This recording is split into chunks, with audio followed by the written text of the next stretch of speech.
మాకు అల్లు అర్జున్ మీద రేవంత్ రెడ్డి గారి కోపం. ఏం కోపమే? పాలోడా గెట్టు పంచాదా లేకపోతే ఏమన్నా ఆయన రాజకీయ నాయకుడా? అల్లు అర్జున్ గారు రాజకీయాల గురించి తెలియదా? వాళ్ళ మామ తరపున పోయి నిలబడితే వాళ్ళ మామని ఎవడు ఓటు వేయకపోయా, పట్టించుకోకపోయా. సో సినిమా హీరోల మందం ఉంటే ఎవరికే ఇబ్బంది లేదు. ఈ కార్యక్రమాలను చేస్తే ఇప్పుడు ఇదే సినిమాకి సంబంధించి చాలా మంది ట్వీట్లు చేసిరు కదా. జానీ మాస్టర్ని ఒక బీసీ బిడ్డని అక్రమంగా అరెస్టు చేసి 2019లో ఘటన జరిగితే 2023లో కేసు పెట్టి జైలుకు పంపినప్పుడు మీ ట్వీట్లు ఎట్టుపోయినాయి? జానీ మాస్టర్ విషయంలో జాతీయ అవార్డు, మన తెలుగు నేషనల్ జాతీయ అవార్డు నా కుక్కనికే ఉండాలి, గానికి వస్తుందా అని చెప్పి కుట్ర పన్నిన దాంట్లో అల్లు అర్జున్ లేడా? జానీ మాస్టర్ జైలుకు పోవడానికి అల్లు అర్జున్ కుట్ర ఉందా లేదా? ఆయనకు మధ్యంతర బెయిల్ కోర్టు ఇస్తే వెంటనే నేషనల్ అవార్డు వెనక్కి తీసుకోండి అని చెప్పి లేఖ రాసింది వీళ్ళు కాదా? నిందితునికి అవార్డు వెనక్కి తీసుకుంటారా? అవసరం అట్లా? ఇప్పుడు ఈ కేసులో అల్లు అర్జున్ ముద్దాయి కాబట్టి నేషనల్ అవార్డు వెనక్కి ఇస్తాడా? అంటే అల్లు అర్జున్ గారు ఎనుకో ముందో కాలం మీ దాకా కూడా వస్తుంది. నా జైలు దాకా ఉన్నావు కదా, రాత్రి పన్నావు కదా జైల్లోనైతే, ఓ రోజు అయితే ఉన్నావు కదా. కాలం సమాధానం చెప్తుంది, కొన్నిటికి కాలం సమాధానం చెప్తుంది. నిజంగా ప్రభుత్వానికో ముఖ్యమంత్రి రేవంత్ రెడ్డి గారికో కోపమో దుష్మనో ఉంటే నీ షోకి ఎందుకు బెనిఫిట్ షోకి అనుమతిస్తారా? చల్ నడు ఎక్కడ నీకేట్ ఇచ్చేదా అని అంటారు కదా. Public benefit. ఈ ప్రభుత్వాన్ని బదనాం చేయడానికి మీరు బీఆర్ఎస్ పార్టీ నాయకులతోని కలిసి, భారతీయ జనతా పార్టీ నాయకులతో కలిసి ప్రభుత్వాన్ని బదనాం చేయాలంటే ఇక్కడ చూస్తూ కూర్చోవడానికి ఎవడు ఖాళీగా లేడు. చట్టం తన పంతాన్ని చేసుకుంటూ పోయింది, న్యాయస్థానం నీకు బెయిల్ ఇచ్చింది, బస్ అంతే. ఇంకా ఏమైతే ఏం సినిమాలయా ఈ పుష్ప గురించి? ఏం సినిమాలయా అది? ఏం తయారు చేస్తావు? ఎర్రచందనం దొంగల ఏం సందేహం ఇస్తున్నావు? దానికి నేషనల్ అవార్డా? సందేశం ఏంది? జై భీమ్ సినిమా కదనే రావాల్సింది నేషనల్ అవార్డు.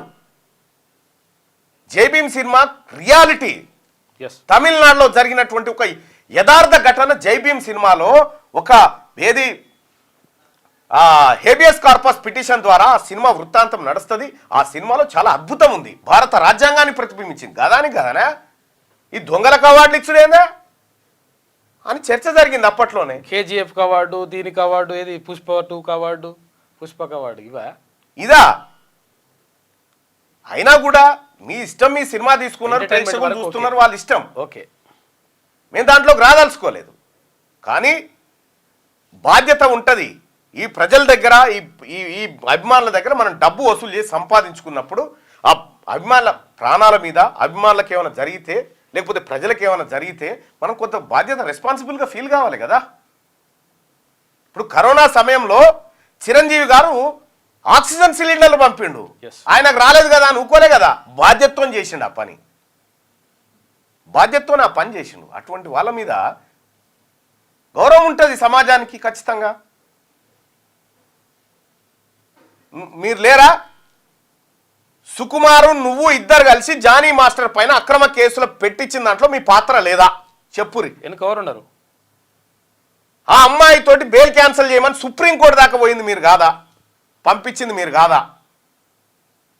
అంటే ఒక బీసీ సినీ కళాకారుడికి అన్యాయం, నీకు ఇంకో న్యాయమా? ఎటుపోయినావు? కేటీ రామారావు అలా పెట్టలేదు ట్వీటు. జానీ మాస్టర్కి అన్యాయం జరిగిందని పెట్టలేదు ఎందుకో. కానీ నిజంగా చాలా మంది అంటారు ఈ జానీ మాస్టర్ ఉసురు తగిలిందిరా అని చెప్పి అంటా ఉన్నారు. మొత్తం అవే కామెంట్లు, జానీ మాస్టర్ ఉసురు తగిలిందిరా వీళ్ళకి అని చెప్పి చెప్తా ఉన్నారు. అందుకోసమే అల్లు అర్జున్ గారికి నా సూచన ఏంటంటే, సినిమా మందం హీరో ఓకే, బయట కూడా హీరో అని పరిశాన్ చేయకు. బయట చాలామంది ఈ భారతదేశానికి గుర్తింపు తీసుకొచ్చినటువంటి పిల్లగాడు చెస్ ఛాంపియన్, ఆయన హీరో. ఆ రోడ్డు మీద ట్రాఫిక్ నియంత్రణ చేస్తూ ప్రజల ప్రాణాలు కాపాడుతున్న కానిస్టేబుల్ హీరో. వాళ్ళు రియల్ హీరోసయా? ఇంకా కేటీ రామారావు గారికి ఆ రేసింగ్ దాంట్లో ఏదో నోటీసులో బీటీసీలో ఆ గవర్నర్ ఆదేశం ఇచ్చాడు. ఇక రేపో మాపో నోటీస్ పంపుతారు కదా. సేమ్ ఇదే తరీకాలో అల్లు అర్జున్ గారికి ఏదైతే ట్వీట్ల వర్షం గురించి ఏదైతే దుకాణమైందో సేమ్ నాకు అదే కావాలని అనుకుంటున్నాను. దాని కథ వేరే, దాని వ్యవహారం వేరే. చట్టం ముందు ఎవరైనా సమానమే, అది చెప్పదలుచుకున్నా నేను మార్నింగ్ న్యూస్ ద్వారా. క్యూ న్యూస్ లో పనిచేయటకు అనుభవం గల కెమెరామ్యాన్లు కావాలను సంప్రదించవలసిన నెంబర్లు 8688926084. qnewsads@gmail.com ను సంప్రదించండి. లైక్ చేయండి.